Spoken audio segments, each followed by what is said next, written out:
अब जैसे बर्थडे होता है, ठीक है, बर्थडे में केक कटिंग होती है, बिल्कुल होती है, हम सिखों में भी होती है ना, पर is it okay to do that? अगर आप गुरुद्वारे में जाके अरदास कर रहे हो, बस देग बना के लेके जा रहे हो, अरदास कर रहे हो, लंगर करवा रहे हो, उसके बाद अगर मतलब खा रहे हो केक एंड ऑल, तो फिर वो प्रॉब्लम नहीं है। बट अगर सिर्फ केक कटिंग पे आप फोकस करो, उसी को बर्थडे मनाना कहते हो, तो वो बर्थडे मनाना नहीं। ये एक चीज़ होती है, मैंने देखा है कि अगर कोई चीज़ गुरु महाराज ने हमें कही है, अगर उसमें हम किसी चीज़ की एडिशन करते हैं तो कहीं ना कहीं हम लोग कंफर्टेबल हो जाते हैं कि इट्स ओके, ठीक है, जैसे आपने कहा, ठीक है, एंड इट्स ओके, बहुत अच्छा है कि आप वो चीज़ आप निकाल लो अंदर से कि उस चीज़ पर विचार हो और हम लोग कुछ सीख के जाएं, ठीक है। अब मैं आपको छोटी सी बात बताता हूँ, गुरु महाराज का हुक्म पता है क्या है कि कोई भी, नॉट इवन बर्थडे, कोई भी खुशी का समा है तो how you can celebrate and what should be your action, ठीक है, वो क्या है, देग करानी है, आनंद साहिब जी की पढ़नी है, ठीक है, बाकी जो बाणी आप पढ़ना चाहते हो, जपजी साहिब करना चाहते हो, कुछ और करना, तो it's all up to you, आप करो, ठीक है।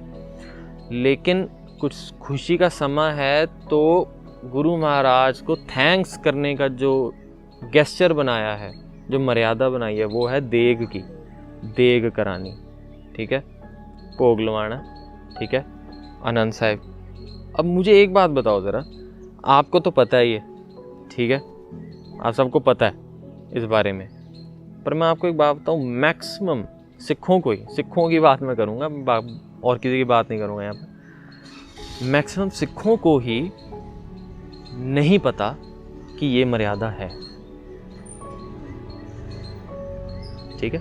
अब मेरे को एक बात बताओ, कैसे हुआ कि एक हमारी मर्यादा थी, वो चलते चलते चलते चलते आज हम ऐसे मुकाम पर बैठे हैं जहाँ पर मैक्सिमम लोगों को मर्यादा ही नहीं पता, कैसे हो गया? इग्नोरेंस, ठीक है। इन्हें ताम झाम कौन करे, और मॉडर्नाइजेशन, वेस्टर्नाइजेशन, वेस्टर्न कल्चर को एक्सेप्ट करना, तो अब सबकी ये सोच हो गई है कि यार ये पुराने ज़माने के काम थे, अब थोड़ा वेस्टर्नाइज हो जाओ, थोड़ा मॉडर्नाइज हो जाओ, थोड़ा तो अपने आप को अपडेट करो, ऐसा तो है ना कोई बर्थडे मनाता है। देखो मैं यहाँ पे पता समझाना क्या चाहता हूँ आपको, बिल्कुल करेक्ट है, इन्हीं चीज़ों पर मैं बात करना चाहता हूँ। मैंने आपको बताया कि स्टार्टिंग में क्या था और आज क्या चल रहा है। अब ये जो यहाँ से यहाँ तक हम लोग आए हैं, ये एक बहुत लंबा पीरियड है, ठीक है। ऐसा नहीं है कि महीने 2 महीने में हम लोग मर्यादा भी भूल गए, वेस्टर्न कल्चर के हिसाब से हम अब सब कुछ फॉलो भी करते हैं और ये महीने 2 महीने में हो गया। महीने 2 महीने में नहीं होता, ठीक है। It takes time. किसी की मर्यादा, किसी का कल्चर को एडल्ट्रेट करने में बहुत टाइम लगता है, एंड लगा। लेकिन उससे हुआ क्या, जब हमने थोड़ा सा भी देखा कि चलो ये अंग्रेज़ तो केक कटिंग करते हैं और तालियां सी मारते हैं, कैंडल बालते हैं, हैप्पी बर्थडे टू यू, वो सब चीज़ें करते हैं, ठीक है, चलो ठीक है, वो उन्हों का कल्चर है, उन्हें मुबारक, मैं उसके लिए नेगेटिव नहीं बोलना चाहता हूँ, हर किसी का अपना अपना वो होता है, दैट्स फाइन। बट जो मैं समझाना चाह रहा हूँ वो ये है कि यहाँ से यहाँ तक आने में टाइम लगता है, ठीक है। एंड प्रॉब्लम कहाँ से शुरू होती है, जब हम यहाँ पर थोड़ा सा छिट डालनी शुरू करते हैं कि चल कर लेते हैं ना, जो आपने शुरू में बोला था। आपने कहा ये बहुत गलत है कि सिर्फ केक कटिंग करो, ठीक है। आपने ये कहा कि पहले वो सब कर लो पर उसके बाद वो करो, जबकि आपको रहत मर्यादा की नॉलेज है, गुरु महाराज ने आप पर कृपा की हुई है, ठीक है, आप सब पर। बट स्टिल कहीं ना कहीं हम लोग उसको एक्सेप्ट कर लेते हैं। क्यों? क्योंकि हमारे पीछे से ना वो चीज़ चलती आ रही है और कहीं से तो वो चीज़ शुरू हुई। जब शुरू हुई, जिन्होंने शुरू की ना, they are the biggest culprit. जिन्होंने शुरू की, जब हम शुरू करने लगते हैं ना, हमें ऐसा लगता है कि मैं ये एग्जांपल, केक कटिंग का एग्जांपल लूँगा कि चलो मैंने वो सब तो कर लिया जो गुरु महाराज ने कहा, अब मैं ये वाला भी कर लेता हूँ, थोड़ा सा कर लेता हूँ। चलो छोटे से केक से शुरू हुए होंगे, फिर और साल 2, 5 साल, 8 साल बाद कैंडल लगाने भी शुरू कर दी होंगी, फिर उसके बाद हैप्पी बर्थडे टू यू भी करना शुरू कर दिया होगा। उसके बाद धीरे धीरे क्या हुआ, यहाँ वाली चीज़ कम होती गई, वेस्टर्न कल्चर की जो हमने जो दूसरा कल्चर है उसको ज़्यादा अपनाना शुरू कर दिया और हम लोग अपनी मर्यादा से दूर हो गए, गुरु महाराज के वचनों से दूर हो गए, रहत से दूर हो गए। और ये जो एडल्ट्रेशन है, मैंने एक छोटा सा एग्जांपल दिया, ये एडल्ट्रेशन हमारे में सब चीज़ों में आ चुकी है, हमारे कपड़ों में आ चुकी है, हमारे खाने पीने में आ चुकी है, हमारे बर्तनों में आ चुकी है। सर्वलोक का हुक्म है, पर हम लोग आजकल स्टील, एल्युमिनियम, फलाना टीमकना पता नहीं क्या कुछ नहीं यूज़ करते। यहाँ पर मैं एक बड़ी प्यारी सी बात आपको बताता हूँ। सर्वलो है ना, आज जब मैं मैक्सिमम लोगों को सर्वलो के बारे में अगर बात होती है ना, तो मुझे ये सुनने में आता है कि it's very difficult to manage, and it is very difficult to manage.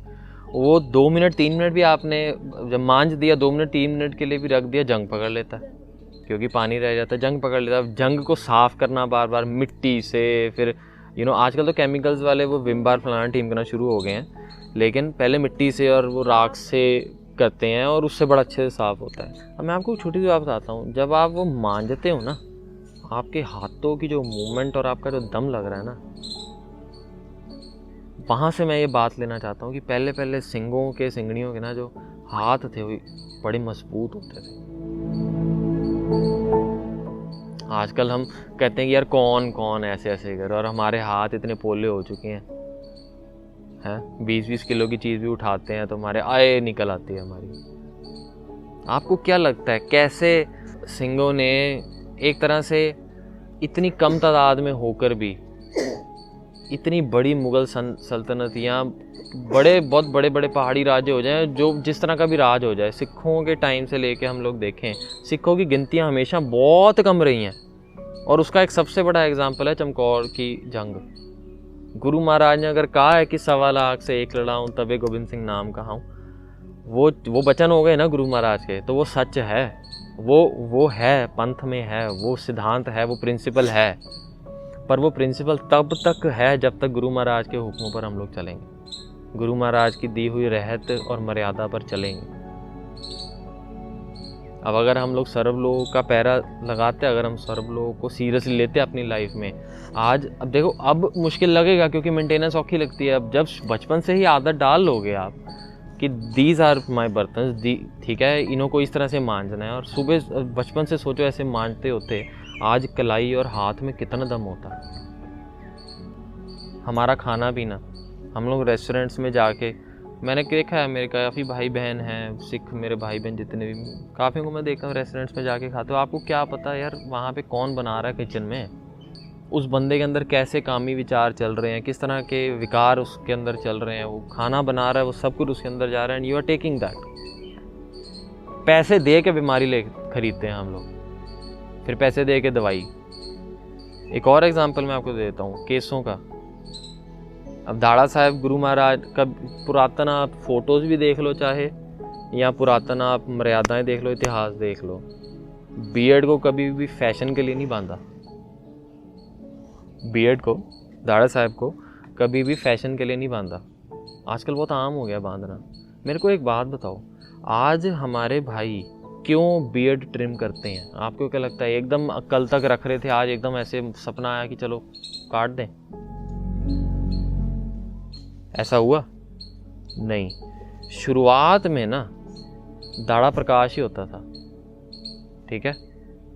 धीरे धीरे क्या हुआ, कुछ लोग होंगे जिन्होंने सोचा कि चलो मैं बांध लेता हूँ, बांध के देखता हूँ। शीशे में देखा होगा, सोना लग रहा हूँ मैं, अच्छा लग रहा हूँ, ठीक है, दुनियावी तौर तरीक़ों से। और धीरे धीरे वो जो चिपकाने की या बांधने की जो वो टेंडेंसी है वो बहुत बढ़ती गई, ठीक है। उसके बाद किसी ना किसी ने सोचा होगा कि यार बांधने के बाद ये 2-4 केस या 2-4 बाल निकले हुए हैं, मैं इन्हों को काट देता हूँ। थोड़ा थोड़ा काटने से शुरू हुआ होगा और धीरे धीरे आज ये नौबत आ गई है कि it has become very normal to trim your beard. अब गुरु महाराज ने हमें बाणा बख्शा है, ठीक है। I fall in the same bucket. मैं अगर समझा रहा हूँ दैट डजंट मीन कि मैं कोई बहुत तोप हूँ। हमें गुरु महाराज ने बाणे दिए हैं, ठीक है, बाणे के साथ कमर कस्सा दिया है। मैं आपको बताऊँ, आजकल मैक्सिमम लोगों को, इंक्लूडिंग मी, मैक्सिमम लोगों को कमर की प्रॉब्लम है। मेरी भी, क्योंकि सिटिंग जॉब है, आजकल मैक्सिमम जॉब सिटिंग हो गई हैं। तो बैक की प्रॉब्लम बड़ी जल्दी शुरू हो जाती है। कमर कस्सा एक देसी सी टेक्निक गुरु महाराज ने हमें दी थी, और जो मैंने देखा है, मैं काफ़ी सिंगों को जानता हूँ जो बाणे में मैक्सिमम टाइम रहते हैं, कमर कस्से में रहते हैं, उन्होंने पूरा दिन खड़े रहते हैं, उन लोगों को कुछ होता नहीं है। ये जो मैं आपके साथ बातें शेयर कर रहा हूँ बहुत छोटी छोटी हैं। जैसे सर्वलो की मैंने आपको बात कही कि वो मांझने का दिया गुरु महाराज ने, जान के सर्वलो दिया, और भी बहुत सारे रीज़न हैं। एक रीज़न ये भी है कि भैया तेरे हाथ स्ट्रांग रहेंगे, तेरे साथ कोई बदतमीजी नहीं कर पाएगा। तू किसी का हाथ पकड़ेगा तो उसको पता चल जाएगा भाई इसका हाथ बहुत भारी है, मैं पंगे मत लूँ इससे। तो इस तरह से बहुत तरह की रहत है हमारी, बहुत तरह की मर्यादाएं हैं जो हमने ही चेंज की, हमने ही धीरे धीरे अडल्ट्रेशन करनी की, and then we reach to a point जहाँ पर हम अपनी मर्यादा भूल गए और बिल्कुल ही वेस्टर्नाइजेशन और मॉडर्नाइजेशन के चक्कर में हम लोग फंस गए। इसीलिए क्या होता है कि जो आपकी रहत है, उस रहत के अंदर थोड़ी सी भी छिट भी कहीं और से लेना बहुत ज़्यादा डेंजरस है। शुरुआत में लगेगा कि ये कोई इतनी बड़ी बात नहीं है, शुरुआत में लगेगा आपको, बट वहीं पर ही आपको इस चीज़ का फैसला लेना है कि नहीं यार, this is how my life is designed by Guru Maharaj and I stick to it. कई लोग आपको, समझदार लोग भी आपको ना ये चीज़ बोलेंगे कि कोई बात नहीं, ये कोई बात नहीं वाला एलिमेंट होता है ना, कोई बात नहीं, ये निभा रहे हो ना, अच्छे से कर रहे हो ना, थोड़ा बहुत ये भी ठीक है। समझदार लोगों की बात कर रहा हूँ मैं यहाँ पर। नॉर्मल बंदा तो खैर उसको बेचारे को ज्ञान ही नहीं, पता नहीं, ठीक है, वो तो बेचारा कर ही देगा कि यार क्या फ़र्क पड़ जाता है इससे, क्या फ़र्क पड़ जाएगा, वो भी बर्तन है, वो भी बर्तन है, एक सर्व लोग है, एक एल्युमिनियम, सेम बर्तन ही तो है। वो बंदा मजाक भी उड़ाएगा, आपकी मजाक भी उड़ाएगा कि भाई यार ये कैसे लोग हैं यार। लेकिन गुरु प्यारे, अगर हमने अडल्ट्रेशन की अपनी रहत में, इट्स वेरी टफ। बाहर से चीज़ें अपने कल्चर में या अपनी लाइफ में लेके आओगे तो गुरु से दूर होने के चांसेस बहुत ज़्यादा हैं।